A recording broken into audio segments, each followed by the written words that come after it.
It's a orange juice. What's up everyone, this is Orange Juice. Today I'll be talking about True Red and True Blue. To simplify things, in a clan match when you request for a friendly battle, the one requesting will be True Blue, and the player who accepts the match will be True Red. When you or another clanmate spectates a friendly battle, you'll be able to determine who is True Blue and who's True Red. When you're True Red, what the game does is flip the map and basically mirrors the units you play so that you appear on the bottom of the screen as player Blue, even if you're actually True Red. In a perfect world, the mirrored map should reflect the card actions perfectly, but with XY coordinate rounding errors, interactions with certain units on certain tiles are not always going to be identical.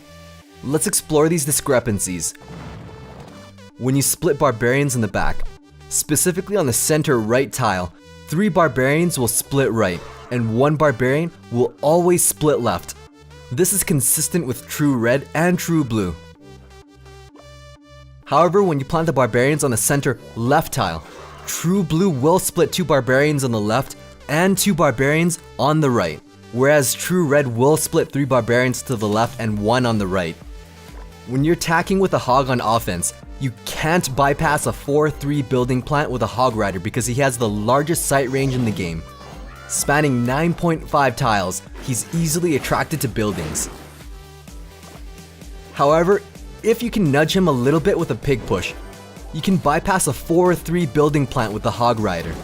Check out my pig push video if you haven't seen it yet for a more in-depth explanation of how pig pushing works.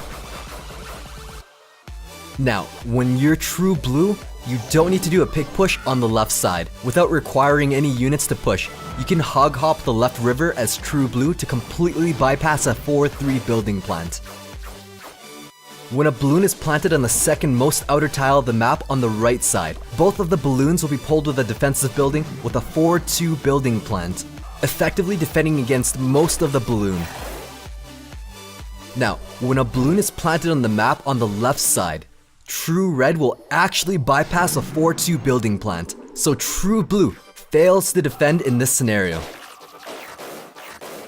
Against elite barbarians, whenever they're approaching you from the right lane, you can actually kite them with an ice golem to the left lane. This doesn't hold true when elite barbarians are coming at you from the left lane. True Blue cannot kite elite barbarians with an ice golem on the 4th tile. Instead, True Blue has to plant the ice golem on the 2nd or 1st tile from the river to successfully kite elite barbarians from the left lane.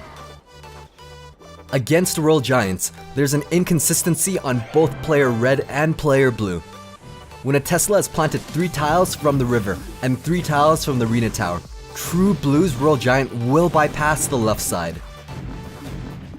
When you plant a Royal Giant on the right side, now True Red has the advantage and can bypass the right side without activating the Tesla. I honestly think this interaction was the death of the Tesla. Otherwise, it would have been a reliable counter to the Royal Giant because it functioned properly on both sides. You wouldn't have needed to react to a Royal Giant with an Inferno Tower or anything else. During the minor meta, when he was in every single deck, it was a little confusing which tiles were optimal for countering him because there were inconsistencies. When the Elixir Collector is planted in front of the King's Tower and the Miner is planted in the corner on this tile, True Red's Miner will attack the Elixir Collector, whereas True Blue's Miner will activate the King's Tower instead of attacking the Elixir Collector. When an Elixir Collector is planted on the corner right side, where the Miner will attack the Elixir Collector, while True Blue's Miner will attack the Arena Tower, leaving that Elixir Collector untouched. This becomes even more confusing when the Elixir Collector is planted on the left side. Now True Red's Miner will attack the Arena Tower, and True Blue's Miner will attack the Elixir Collector. So in a clan match, the person to request for the match will be assigned as True Blue, and the person who accepts the match will be assigned as True Red. You can spectate to verify the true colors. However, when you spectate a friend on your friends list, it is not a reliable way to determine their true color because you get spectator bias. So the game will always display your friend as blue, regardless if that's their true color or not. On ladder, you can determine if you're True Blue immediately based on the trophies. If you have more trophies than your opponent, then you will be assigned as True Blue. The player with the lower amount of trophies will be assigned as True Red. Also, this is the only game mode where the intro screen for home and visitor holds true most of the time. In challenges, the player with more wins will be true blue. There's no way to know right off the bat if you have more wins than your opponent or not. And the intro screen is not accurate, as you'll sometimes appear as home and you'll sometimes appear as a visitor, regardless of your true color. Why does this happen? Andrew from Reddit makes an educated guess, explaining that the units are in an XY plane. The pathfinding AI dictates what position they'll move to next. The calculations involved in that decision will sometimes require rounding fractional numbers.